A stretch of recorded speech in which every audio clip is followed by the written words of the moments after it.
जय बद्रीनाथ दोस्तों, स्वागत है आप सभी का हमारे चैनल ट्रैवलिंग विद में। दोस्तों, बद्रीनाथ जो भारत के 4 प्रमुख धामों में सबसे पहला धाम है।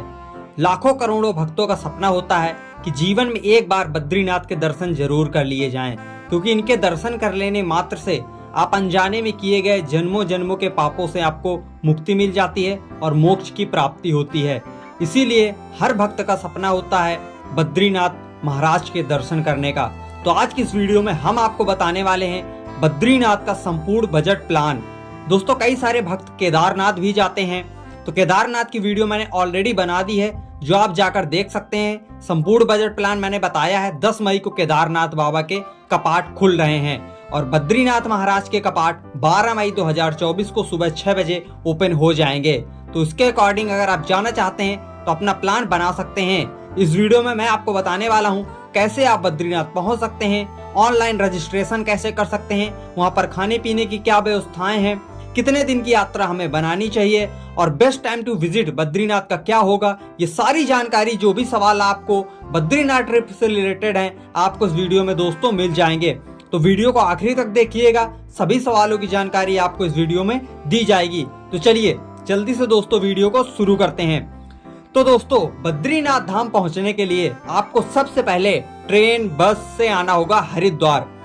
हरिद्वार में खुद का रेलवे स्टेशन है और देश के हर बड़े शहरों से हरिद्वार के लिए ट्रेन की कनेक्टिविटी बहुत ही अच्छी है। तो आप हरिद्वार स्टेशन आ सकते हैं। इसके साथ ही दिल्ली से आपको हरिद्वार के लिए डायरेक्ट बसेस भी मिल जाएंगी। तो आप बस स्टेशन हरिद्वार के आ सकते हैं, जो हरिद्वार के रेलवे स्टेशन के बाहर ही हरिद्वार का बस स्टैंड भी है। तो आपको ज्यादा इधर उधर नहीं जाना पड़ेगा। इसके साथ ही अगर आप फ्लाइट से आना चाहते हैं दोस्तों, तो आपको आना होगा देहरादून के जॉली ग्रांट एयरपोर्ट। फिर वहां से आप हरिद्वार बस या कैब द्वारा आ सकते हैं। तो दोस्तों, इस तरीके से आपको सबसे पहले हरिद्वार पहुंचना होगा। आप चाहें तो ऋषिकेश भी पहुंच सकते हैं, वहां से भी आपको बद्रीनाथ के लिए बसेस इजिली मिल जाएंगी। तो आप हरिद्वार या ऋषिकेश दोनों में से एक जगह कहीं पर भी आ सकते हैं, लेकिन हरिद्वार की कनेक्टिविटी ज्यादा अच्छी है, तो आप पहले हरिद्वार ही आ जाइए। तो दोस्तों, हरिद्वार स्टेशन के बाहर ही जैसे आप जाएंगे, आपको सुबह 4 बजे से लेकर सुबह 8 या 9 बजे तक आपको बद्रीनाथ के लिए बसेस मिल जाएंगी। सुबह 9 बजे से आप लेट आएंगे तो आपको बद्रीनाथ के लिए बस हो सकता है थोड़ा मुश्किल मिले।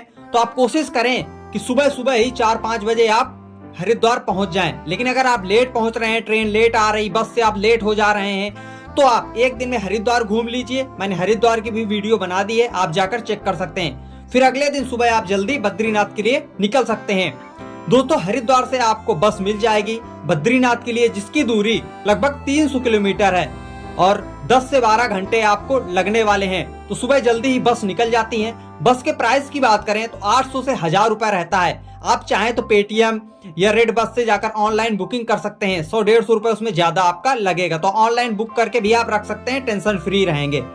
लेकिन दोस्तों, अब सबसे जरूरी बात आती है, इस यात्रा को शुरू करने से पहले आपको सबसे पहले ऑनलाइन रजिस्ट्रेशन करना होगा। वेबसाइट की बात करें तो registration and tourist care .uk.gov.in की वेबसाइट में जाकर आप ऑनलाइन रजिस्ट्रेशन कर सकते हैं, जिस भी डेट को आपको दर्शन करना है। 1-2 दिन अगर इधर उधर भी रजिस्ट्रेशन होता है तो आपको दर्शन हो जाएंगे, कोई दिक्कत नहीं आने वाली है। तो जिस भी डेट को जाना है ऑनलाइन रजिस्ट्रेशन कर लें। अगर खुद से नहीं कर पा रहे हैं तो पास के किसी कैफे से जाकर करवा सकते हैं। ऑफलाइन भी रजिस्ट्रेशन हो जाता है, लेकिन आपको हरिद्वार आना होगा, फिर यहाँ काउंटर में लाइन लगाना पड़ेगा। तो पहले ही रजिस्ट्रेशन ऑनलाइन कर लें, फ्री ऑफ कॉस्ट रजिस्ट्रेशन हो जाता है। वेबसाइट में जाइए, रजिस्ट्रेशन करिए और टेंशन फ्री होकर फिर आप यात्रा कर पाएंगे। तो इस तरीके से दोस्तों, अब आपके रजिस्ट्रेशन हो गए हैं, आप हरिद्वार पहुंच गए हैं। अब आप बस पकड़िए और आराम से पहुंच सकते हैं। इसके साथ ही दोस्तों, हरिद्वार से शेयरिंग कैब और सूमो भी मिल जाती है, जिसके प्राइस की बात करें तो 1200 से 1500 रुपए लगता है। और बस, प्राइवेट कैब, सूमो आपको इस खूबसूरत सफर में आप रुद्रप्रयाग, देवप्रयाग, कर्णप्रयाग, जोशीमठ, गोपेश्वर होते हुए आप बद्रीनाथ 10 से 12 घंटे में शाम तक इजिली पहुंच जाएंगे। तो दोस्तों, अब आप बद्रीनाथ पहुंच गए हैं। बद्रीनाथ के बस स्टैंड में आपको बस उतार देगी, वहां से आप पैदल जाकर ही आपको कई सारे वहां पर होटल, धर्मशाला मिल जाएंगे। धर्मशाला के प्राइस की बात करें दोस्तों, तो अगर आप स्टार्टिंग मई में जाते हैं तो आपको धर्मशाला और होटल्स के प्राइस थोड़ा सा ज्यादा रहेंगे। तो बेस्ट टाइम टू विजिट की बात करूं तो आप कोशिश करें कि आप मई में ना जाएं, आप जून में जा सकते हैं। फिर भी जून में थोड़ा क्राउड रहता है, क्योंकि बच्चों की हॉलीडेज रहती हैं, तो फैमिली बहुत आती है, तो थोड़ा सा क्राउड आपको देखने को मिल सकता है। बाकी आप जून में ही जाएं। इसके साथ ही दोस्तों, अगर आप जून में भी नहीं जाना चाहते हैं तो जुलाई, अगस्त और मिड सितंबर रेनी सीजन के कारण आप अवॉइड कर सकते हैं। फिर आप अक्टूबर और स्टार्टिंग मिड नवंबर तक आप जा सकते हैं। मेरे अकॉर्डिंग अक्टूबर और नवंबर बेस्ट टाइम टू विजिट है। तब दोस्तों होटल और धर्मशाला के प्राइस भी सस्ते हो जाते हैं और आपको क्राउड भी ज्यादा देखने को नहीं मिलता, खासकर अगर आप केदारनाथ की यात्रा में जा रहे हैं तो इस तरीके से दोस्तों आप अपने अकॉर्डिंग अपनी ट्रिप को प्लान कर सकते हैं। दोस्तों अगर आप जून में आ रहे हैं तो धर्मशाला का प्राइस थोड़ा सा ज्यादा रहेगा, फिर भी नॉर्मल अगर बात करूं तो आपको 800 से 1000 में धर्मशाला मिल जाएगी।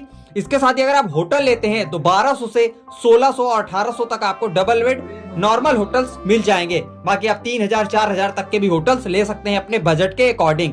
तो 2 लोगों का आपको मिल जाएगा। आप 2 दिन का अपना स्टे बना लीजिए, आपको 2 दिन रुकना है, आराम से आप रात में स्टे लीजिए। अगले दिन सुबह नहाकर आप जाइए, वहां पर बद्रीनाथ मंदिर के बाहर एक गर्म कुंड बना हुआ है।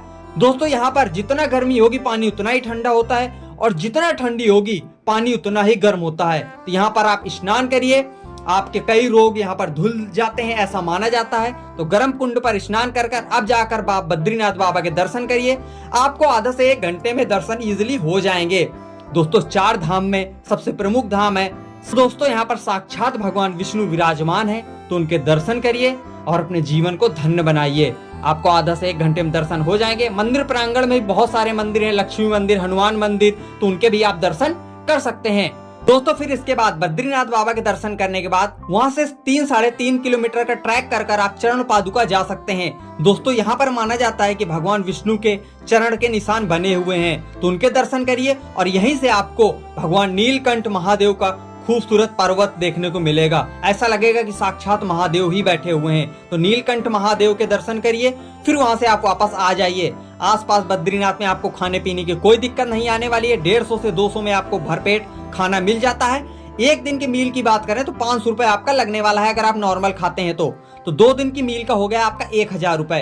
तो इस तरीके से आप खाना पीना भी खा सकते हैं वहां पर बद्रीनाथ में, तो आपको कोई दिक्कत नहीं आने वाली है। फिर दोस्तों आप शाम हो जाएगी, आप आराम से रेस्ट करिए और अगले दिन आप निकल जाइए। वहां से लगभग 2 से 2.5 किलोमीटर दूर है माना गांव, जो भारत का सबसे पहला गांव है।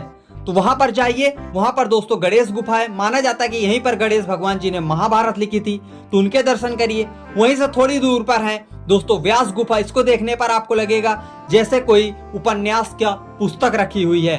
तो वेद व्यास की गुफा में जाइए। फिर आप जा सकते हैं सरस्वती, जहां से उद्गम स्थान माना जाता है।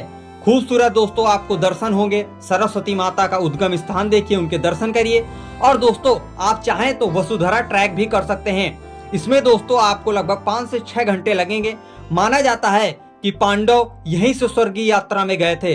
दोस्तों बहुत ही खूबसूरत वाटरफॉल है।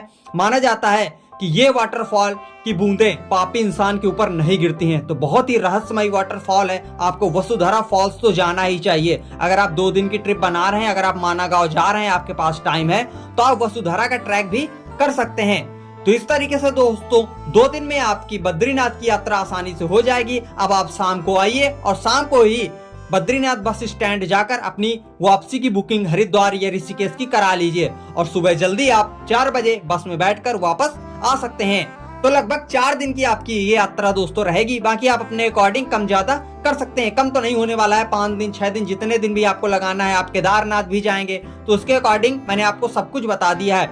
अब बजट की बात करें तो दोस्तों अगर आप बद्रीनाथ की यात्रा कम से कम बजट में करना चाहते हैं, ज्यादा एसी वाली ट्रेन से नहीं आएंगे, फ्लाइट से नहीं आएंगे, नॉर्मल आप बस में जाएंगे, तो दोस्तों आपका 6 से 6500 में आपकी ये यात्रा बद्रीनाथ की आसानी से हो जाएगी।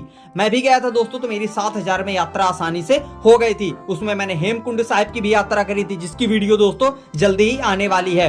तो इस तरीके से दोस्तों आप अपने अकॉर्डिंग बाकी अपना बजट कस्टमाइज करा सकते हैं। कोई और सवाल हो दोस्तों तो कमेंट सेक्शन में मुझसे पूछ सकते हैं, आपको जवाब जरूर दिया जाएगा। तो इस तरीके से दोस्तों ये यात्रा संपन्न हुई। मिलते हैं एक और नई वीडियो में, तब तक के लिए आप ध्यान रखिए, आपकी यात्रा मंगलमय हो। जय बद्रीनाथ।